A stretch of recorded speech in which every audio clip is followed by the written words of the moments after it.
तर विद्यार्थी मित्रांनो, आज मी तुम्हाला सांगणार एकाच एमसीक्यू मध्ये नंबर ऑफ एमसीक्यू कसे सॉल्व्ह करायचे. बघा, हा एक एमसीक्यू आहे इलेक्ट्रोस्टॅटिक मधून. तुम्हाला दिलंय इथे या ठिकाणी दोन चार्ज कंडक्टर दिले, दोघांची रेडियस डिफरंट आहे आणि याला मेटल वायरनं जॉईन केलंय. तर तुम्हाला इथे विचारले सरफेस चार्ज डेन्सिटीचा रेशो. पण ह्या एकाच प्रॉब्लेम मध्ये नंबर ऑफ एमसीक्यू आपण सॉल्व्ह करू शकतो.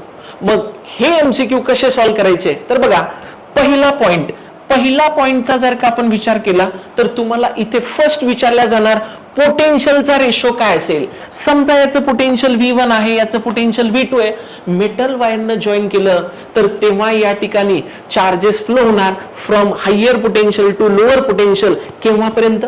जोपर्यंत दोघांचं पोटेन्शियल सेम होत नाही तोपर्यंत. मग याच केसमध्ये तुम्हाला पोटेन्शियलचा जर का रेशो विचारला तर हा रेशो जो आहे पोटेन्शियल सेम झाल्यानंतर काय येणार? 1:1. हा झाला पहिला एमसीक्यू. दुसरा क्वेश्चन तुम्हाला या ठिकाणी विचारला जाणार चार्जचा रेशो जो आहे तो काय असेल. मग आता सिंपल पॉइंट लक्षात घ्या, जर का या ठिकाणी दोघांचं पोटेन्शियल सेम झालं तर तुम्ही या ठिकाणी सरळ सरळ नोट करू शकता potential due two point charge काय असतंय 1/4πε0 into Q/R.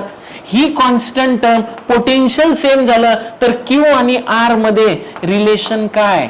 Directly proportional relation. मग डायरेक्टली प्रोपोर्शनल रिलेशन असेल तर याच्यावरून तुम्ही चार्जचा रेशो पण काढू शकता आणि तो चार्जचा रेशो तुम्हाला या ठिकाणी काय मिळणार? R1/R2. आता या थर्ड एमसीक्यू कडे आपण येऊ, जो तुम्हाला विचारलाय सरफेस चार्ज डेन्सिटीचा रेशो. मग हा सरफेस चार्ज डेन्सिटीचा रेशो कसा काढणार? आपल्याला माहितीये कंडक्टरची सरफेस चार्ज डेन्सिटी जी आहे सिग्मा हे असते चार्ज अपॉन एरिया, आणि एरिया जो आहे स्फिअरचा तो काय असतो 4πr². मग इथे या ठिकाणी ही टर्म कॉन्स्टंट म्हटली की sigma directly proportional to Q/R².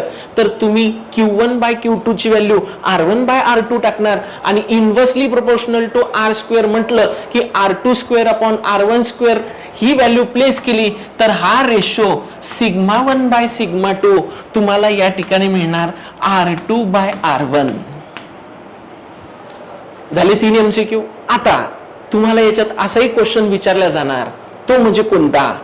इथे या ठिकाणी याची इलेक्ट्रिक फील्ड इंटेन्सिटी दिली E1, याची इलेक्ट्रिक फील्ड इंटेन्सिटी दिली E2.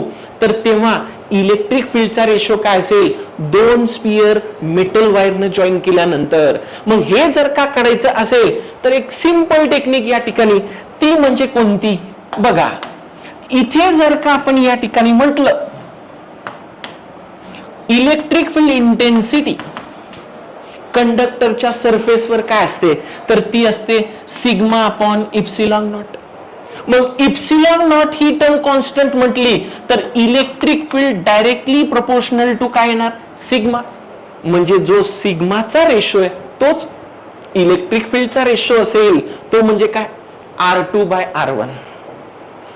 परत तुम्हाला अजून विचारला जाऊ शकतंय याच्याशी रिलेटेड कॅपॅसिटन्स दिला C1 आणि याचा कॅपॅसिटन्स दिला C2, तर कॅपॅसिटन्सचा रेशो काय असेल?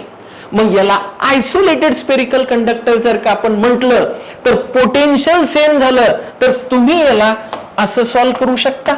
बघा, एकदम सिंपल. Q = CV असते.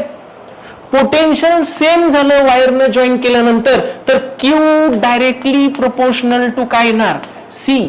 मग Q directly proportional to C, तर जो चार्जचा रेशो असेल तोच कॅपॅसिटन्सचा रेशो येईल. म्हणजेच एकाच प्रॉब्लेम मध्ये 5 एमसीक्यू आपण सॉल्व्ह केले. अशाच सिंपल टेक्निक तुम्हाला जाणून घ्यायच्या असेल तर आजच जॉईन करा IIBC ट्युटोरियल्स.